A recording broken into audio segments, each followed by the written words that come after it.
छूट गया घर बार हमारा लोगों की निगरानी में, बंजारों सा घूम रहे हैं गली गली अनजानी में। और हमने तो जी जान लगा के घर घर नाकाबंदी की, हमने तो जी जान लगा के घर घर नाकाबंदी की, मगर फैल ही गया कोरोना लोगों की मनमानी में, मगर फैल ही गया कोरोना लोगों की मनमानी में। साथियों, मैं डॉक्टर शिवेंद्र पटेल आज एक टूटे मन से, एक उदास मन से आपके साथ कुछ बातें साझा करने आया हूँ। साथियों, हम देख रहे हैं कि हमारे मित्रगण, हमारे साथ कार्य करने वाले चिकित्सक दिन ब दिन कोरोना संक्रमण से ग्रसित होते जा रहे हैं। और ये संक्रमण न सिर्फ उनको बीमार कर रहा है, बल्कि हमारे कई साथी ऐसे हैं जिनको हमसे कई कोसों दूर लेके जा चुका है। इसके बाद भी आम जनमानस में उतनी सजगता, उतनी सतर्कता नहीं है जितनी होनी चाहिए। हम राजनीतिक पार्टियों को कब तक दोष देते रहेंगे, हम सरकार को कब तक कोसते रहेंगे? क्योंकि हमें पता है हम कोसते उसे हैं, हम जिम्मेदार उसे मानते हैं जो हमारी जिम्मेदारी समझता है। जहां कोई फायदा नहीं हो, जिसको कोसने का कोई अर्थ ना हो, तो फिर हमें अपनी सुरक्षा की जिम्मेदारी स्वयं लेनी चाहिए। कहना है कि छूट गया घर बार हमारा लोगों की निगरानी में, छूट गया घर बार हमारा लोगों की निगरानी में, बंजारों सा घूम रहे हैं गली गली अनजानी में। और हमने तो जी जान लगा के घर घर नाकाबंदी की, हमने तो जी जान लगा के घर घर नाकाबंदी की, मगर फैल ही गया कोरोना लोगों की नादानी में, मगर फैल ही गया कोरोना लोगों की नादानी में। मुझे याद है दोस्तों, मैं जब पिछले वर्ष लॉकडाउन का जब प्रारंभिक चरण था, जब कोरोना का डर मौत के डर के समतुल्य था, और उस डर के बीच में हमने काम किया। हम देखते थे पूरी तरफ सन्नाटा पसरा हुआ है, चारों तरफ की गलियां सुनसान पड़ी, और उन गलियों में हम घूम रहे हैं पता पूछने के लिए कि ये मरीज का घर कहाँ पे है। 44 डिग्री जून का टेम्परेचर, और वहाँ पे हम पीपीई किट में लस्त, और दिन में कम से कम 20-20, 25-25 मरीज एक घर से उठा के अस्पताल पहुंचा रहे थे। तब हमें एक उपाधि दे दी गई, कोविड वॉरियर। केसेस जैसे ही कम हुए, वो कोविड वॉरियर लुटेरा में तब्दील हो गया। लेकिन हमें लुटेरा कहिए, हमें चोर कहिए, हमें डकैत कहिए, हमें उससे कोई फर्क नहीं पड़ता। लेकिन मेरी ये अपील है आप लोगों से कि आप अपने लिए, अपनों के लिए अपने घर पे रहिए, मास्क लगाइए।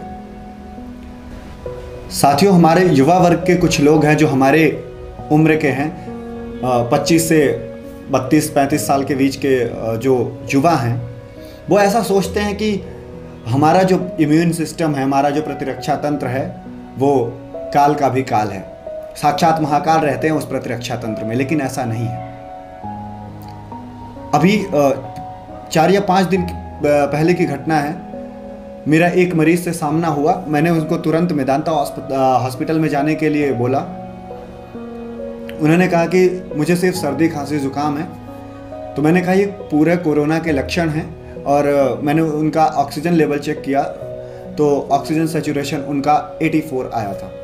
तो मैंने तुरंत उनको मेदांता अस्पताल जाने के लिए कहा, लेकिन वो मेदांता अस्पताल पहुंचे तो, पर संयोगवश वहां पे ना तो बेड खाली है ना वेंटिलेटर, दरवाजे पे दम तोड़ दिए। उम्र थी 30 वर्ष।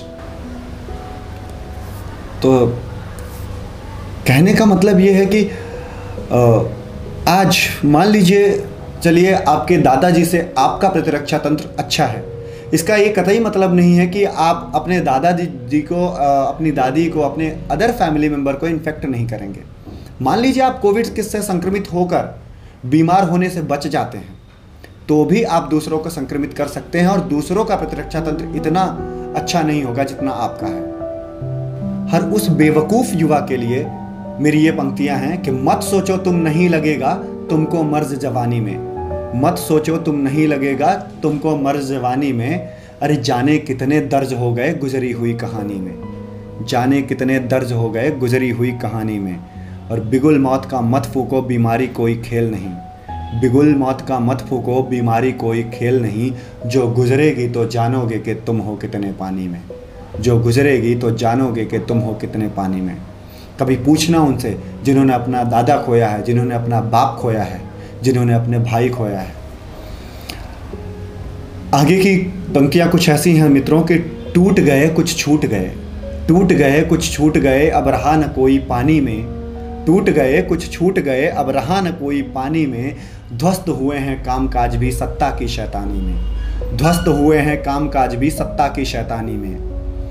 और हर चुनाव में जमा हो रही भीड़ कोरोना रोधी है। हर चुनाव में जमा हो रही भीड़ कोरोना रोधी है, मगर समस्या बनी हुई है शिक्षा की राजधानी में। साथियों, मैं इस मतले पर फिर से जोर देना चाहूँगा कि आपने देखा होगा कि स्कूल कॉलेजेस को सबसे पहले बंद करने का फरमान सुना दिया जाता है और एक बड़े प्रदेश के मुख्यमंत्री का ट्वीट आता है कि चुनाव में 6 दिन बचे हैं, 8 दिन बचे हैं, पूरी ताकत से जुट जाइए, सड़कों पे आइए। और एक जगह ऐसी है जहाँ पे 10-10, 15-15 लाख लोगों की भीड़ लगती है और वहाँ पे मुश्किल से महज 30 से 40% लोग ही मास्क में दिखाई देते हैं। और वहीं पे भाषणबाजी करने वाले लोग शाम को आके सर्वदलीय बैठक बुला के कहते हैं कि 2 गज दूरी, मास्क है जरूरी। ऐसा कैसे चलेगा मित्रों? खैर छोड़िए, आप कविता सुनिए कि टूट गए कुछ छूट गए, टूट गए कुछ छूट गए, अब रहा न कोई पानी में। ध्वस्त हुए हैं कामकाज भी सत्ता की शैतानी में। और हर चुनाव में जमा हो रही भीड़ कोरोना रोधी है, मगर समस्या बनी हुई है शिक्षा की राजधानी में। मगर समस्या बनी हुई है शिक्षा की राजधानी में।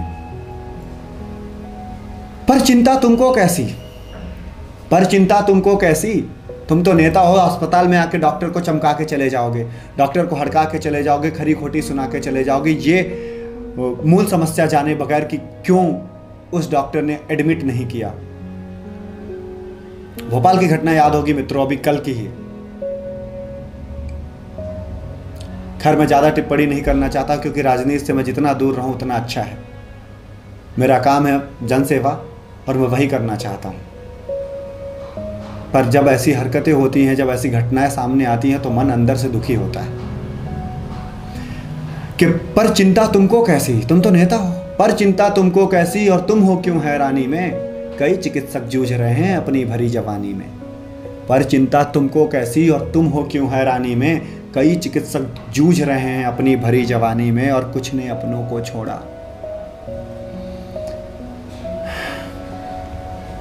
कुछ ने अपनों को छोड़ा तो कुछ जीवन से दूर हुए। कुछ ने अपनों को छोड़ा तो कुछ जीवन से दूर हुए।